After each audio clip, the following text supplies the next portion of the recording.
Welcome to edit your soul. آج اپنی ہدایت و رہنمائی کے لیے دیکھیں گے اعمال اور باب نمبر 7۔ 7واں باب۔ اسٹیفنس کا پاس۔ پھر سردار کاہن نے کہا، کیا یہ باتیں اسی طرح پر ہیں؟ اس نے کہا، اے بھائیوں اور بزرگوں سنو، خدائے ذوالجلال ہمارے باپ ابراہام پر اس وقت ظاہر ہوا جب وہ ہاران میں بسنے سے پیشتر مسوپتامیہ میں تھا، اور اس سے کہا کہ اپنے ملک اور اپنے کنبے سے نکل کر اس ملک میں چلا جا جسے میں تجھے دکھاؤں گا۔ اس پر وہ کسدیوں کے ملک سے نکل کر ہاران میں جا بسا، اور وہاں سے اس کے باپ کے مرنے کے بعد خدا نے اس کو اس ملک میں لا کر بسا دیا جس میں تم اب بستے ہو، اور اس کو کچھ میراث بلکہ قدم رکھنے کی بھی اس میں جگہ نہ دی، مگر وعدہ کیا کہ میں یہ زمین تیرے اور تیرے بعد تیری نسل کے قبضے میں کر دوں گا، حالانکہ اس کے اولاد نہ تھی، اور خدا نے یہ فرمایا کہ تیری نسل غیر ملک میں پردیسی ہوگی، وہ ان کو غلامی میں رکھیں گے اور 400 برس تک ان سے بدسلوکی کریں گے۔ پھر خدا نے کہا کہ جس قوم کی وہ غلامی میں رہیں گے اس کو میں سزا دوں گا، اور اس کے بعد وہ نکل کر اسی جگہ میری عبادت کریں گے۔ اور اس نے اس سے ختنے کا عہد باندھا، اور اسی حالت میں ابراہام سے اسحاق پیدا ہوا، اور 8ویں دن اس کا ختنہ کیا گیا، اور اسحاق سے یعقوب، اور یعقوب سے 12 قبیلوں کے بزرگ پیدا ہوئے۔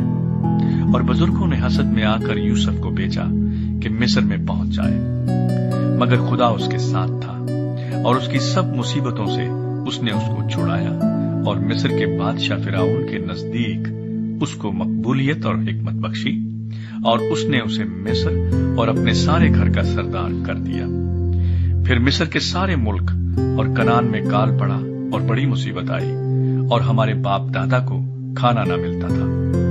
لیکن یعقوب نے یہ سن کر کہ مصر میں اناج ہے، ہمارے باپ دادا کو پہلی بار بھیجا، اور دوسری بار یوسف اپنے بھائیوں پر ظاہر ہو گیا، اور یوسف کی قومیت فرعون کو معلوم ہو گئی۔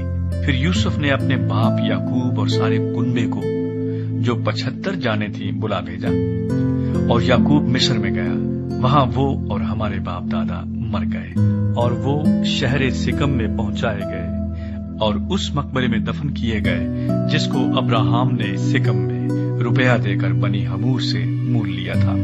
لیکن جب اس وعدے کی میعاد پوری ہونے کو تھی جو خدا نے ابراہام سے فرمایا تھا، تو مصر میں وہ امت بڑھ گئی، اور ان کا شمار زیادہ ہوتا گیا، اس وقت تک کہ دوسرا بادشاہ مصر پر حکمران ہوا جو یوسف کو نہ جانتا تھا۔ اس نے ہماری قوم سے چالاکی کر کے ہمارے باپ دادا کے ساتھ یہاں تک بدسلوکی کی کہ انہیں اپنے بچے پھینکنے پڑے تاکہ زندہ رہے۔ اس موقع پر موسیٰ پیدا ہوا جو نہایت خوبصورت تھا، وہ 3 مہینے تک اپنے باپ کے گھر میں پالا گیا، مگر جب پھینک دیا گیا تو فرعون کی بیٹی نے اسے اٹھا لیا اور اپنا بیٹا کر کے پالا۔ اور موسیٰ نے مصریوں کے تمام علوم کی تعلیم پائی، اور وہ کلام اور کام میں قوت والا تھا۔ اور جب وہ قریباً 40 برس کا ہوا تو اس کے جی میں آیا کہ میں اپنے بھائیوں بنی اسرائیل کا حال دیکھوں۔ چنانچہ ان میں سے ایک کو ظلم اٹھاتے دیکھ کر اس کی حمایت کی، اور مصری کو مار کر مظلوم کا بدلہ لیا۔ اس نے تو خیال کیا کہ میرے بھائی سمجھ لیں گے کہ خدا میرے ہاتھوں انہیں چھٹکارا دے گا، مگر وہ نہ سمجھے۔ پھر دوسرے دن وہ ان میں سے 2 لڑتے ہوئوں کے پاس آ نکلا، اور یہ کہہ کر انہیں صلح کرنے کی ترغیب دی کہ اے جوانوں، تم تو بھائی بھائی ہو، کیوں ایک دوسرے پر ظلم کرتے ہو؟ لیکن جو اپنے پڑوسی پر ظلم کر رہا تھا اس نے یہ کہہ کر اسے ہٹا دیا کہ تجھے کس نے ہم پر حاکم اور قاضی مقرر کیا؟ کیا تو مجھے بھی قتل کرنا چاہتا ہے جس طرح کل اس مصری کو قتل کیا تھا؟ موسیٰ یہ بات سن کر بھاگ گیا اور مدیان کے ملک میں پردیسی رہا کیا، اور وہاں اس کے 2 بیٹے پیدا ہوئے۔ اور جب پورے 40 برس ہو گئے تو کوہ سینا کے بیابان میں جلتی ہوئی جھاڑی کے شعلے میں اس کو ایک فرشتہ دکھائی دیا۔ جب موسیٰ نے اس پر نظر کی تو اس نظارے سے تعجب کیا، اور جب دیکھنے کو نزدیک گیا تو خداوند کی آواز آئی کہ میں تیرے باپ دادا کا خدا